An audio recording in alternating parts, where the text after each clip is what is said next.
L'invité de Bonsoir Lyon, Jean Tafazoli, bonsoir. Bonsoir. Vous êtes médecin généraliste, fondateur de Ma Question Médicale. Alors on vous reçoit ce soir pour parler de la vaccination bien sûr et de ce coup de gueule que vous poussez cette semaine. Depuis aujourd'hui, les pharmaciens reçoivent des doses d'AstraZeneca pour commencer la vaccination directement dans les officines, alors que les médecins généralistes, eux, n'ont pas pu passer de commande cette semaine. C'est votre cas, docteur ? Alors oui, je suis venu effectivement dénoncer un crime. Pourquoi un crime? Parce que après le retard sur le confinement au départ de la crise Covid, après le retard sur les tests, après le retard sur les masques, après le retard sur les vaccins, nous avions enfin un espoir. Le ministre Véran nous a demandé, et on a été appelé dans nos cabinets, dans nos hôpitaux, dans nos centres, on a été appelé à accélérer la vaccination, à ouvrir des centres de vaccination, à réserver des créneaux de vaccination. On nous a même obligés à utiliser certains outils sans nous demander notre avis. On l'a fait et j'avais une lueur d'espoir. Voilà, c'est parti. Nous avons commencé la vaccination. Nous allons vacciner l'ensemble de la population française avant l'été. Et puis là, dimanche soir, 22h30, un mail de la DGS, contredit le lendemain matin par l'Ordre des médecins. À nouveau contredit par le président de la DGS, donc le professeur Salomon. Vous n'aurez pas de possibilité de commander de vaccins avant le 22 mars. J'ai bien vu dans les médias... Parce que les pharmacies vont commencer cette campagne de vaccination. Non, je n'ai pas envie d'accabler les pharmaciens, ce sont des confrères. Je pense que les pharmaciens attendaient la vaccination. Ce n'est pas de leur responsabilité de gérer les stocks de vaccins. La vraie raison, c'est qu'il n'y a pas, et ça a été très bien dit dans le mail, il n'y a pas assez de vaccins pour tout le monde. Même les pharmaciens, ils vont recevoir effectivement les doses que nous avions commandées la semaine dernière, un flacon par pharmacie en France. Que va-t-on faire avec un flacon ? Il y a 5% aujourd'hui de la population française qui est vaccinée. Moi, aujourd'hui, j'en veux au syndicat historique de médecins, j'en veux à l'ordre des médecins et j'en veux au gouvernement surtout. Je ne comprends pas comment on peut arriver à ce type de solution. Je comprends très bien vos propos ce soir, mais vous venez de l'évoquer à l'instant. Le problème, c'est le nombre de doses. Les livraisons, on ne les a pas aujourd'hui. Le problème vient des fabricants. Il faut fabriquer énormément de doses, effectivement. Et on n'y arrive pas. Olivier Véran l'a dit hier. AstraZeneca, il va y avoir une diminution. Je vous cite 765 000 doses cette semaine d'AstraZeneca livrées en France. Oui. Il n'y en aura que 260 à 290 000 la semaine prochaine parce que derrière les labos n'arrivent pas à fournir. Alors je n'ai pas la mémoire courte. Nous n'avions pas commencé en France avec le vaccin AstraZeneca. Nous avions commencé avec des doses de Pfizer à vacciner les EHPAD. J'ai moi-même vacciné 77 résidents d'EHPAD il y a un mois de cela. Et lorsque nous tirions la sonnette d'alarme, on nous disait ne vous inquiétez pas. Non seulement on a recommandé des millions de doses, ce n'était pas des 400 000, des 500 000, des millions de doses de vaccins Pfizer qui arriveront fin du premier trimestre. Nous sommes bientôt à la fin du premier trimestre, je les attends toujours. Et en plus, il y aura de l'AstraZeneca pour tout le monde. Bon, aujourd'hui... On nous dit, voilà, d'un mail à l'autre, voilà, problème, pas arrivé. Mais qui est aux commandes? Qui est aux commandes? Pour vous, clairement, aujourd'hui, c'est le gouvernement, c'est Jérôme Salomon qui ne font pas les commandes correctement, qui ne se sont pas bien positionnés dans cette course au vaccin? Clairement, je ne peux pas accepter en tant que médecin qui a juré sur le serment d'Hippocrate, je ne peux pas accepter de la part d'un professeur de médecine, Jérôme Salomon, directeur général de la santé, un email disant « Je déshabille Paul pour habiller Pierre, je n'ai pas assez de vaccins, vous inquiétez pas, je les donne à vos confrères pharmaciens, et vous n'en aurez pas pendant 15 jours. » C'est juste, je veux dire, on est en France, quoi.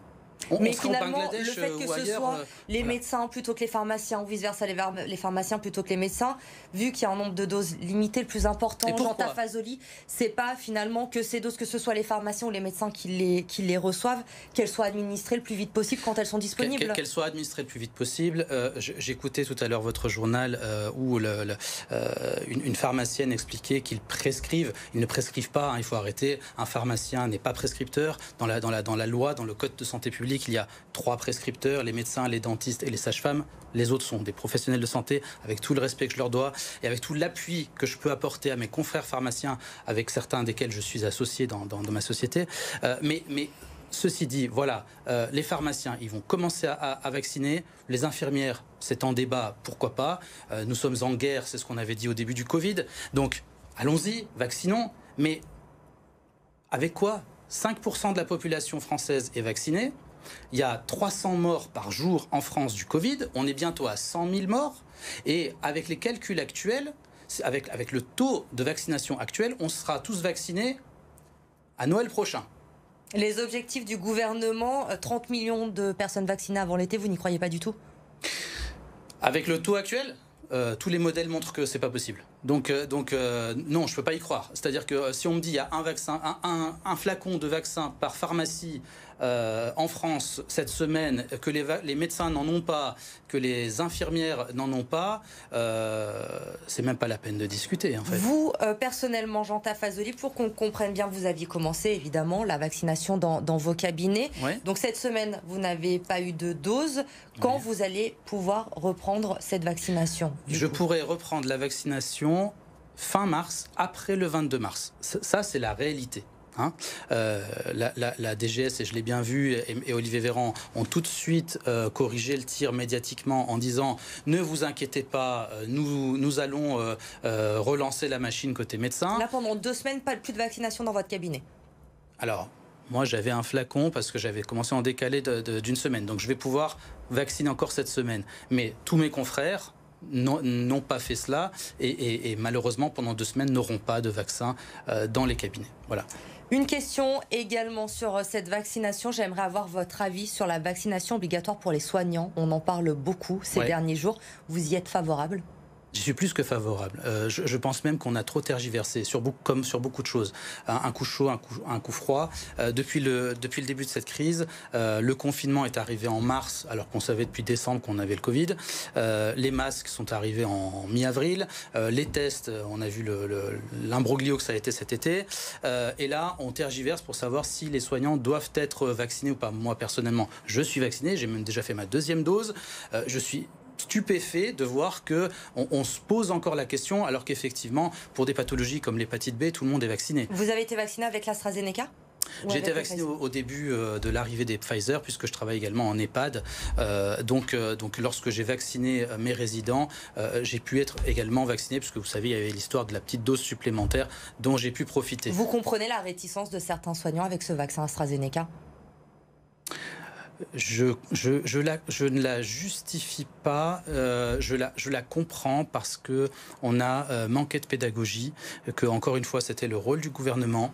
On a manqué de pédagogie et on a manqué d'explications. Il y a des vaccins qui sont efficients, d'autres qui sont efficaces. Dans les études, c'est pas la même chose. C'est-à-dire que certains vaccins vous empêchent d'avoir la maladie Covid complètement. D'autres ne vous empêchent pas de l'avoir, mais vont vous éviter des formes graves, par exemple l'AstraZeneca. Il aurait fallu expliquer cela tout de suite, y compris aux médecins, parce que nous, les informations, certaines, on les a eues parfois par les médias.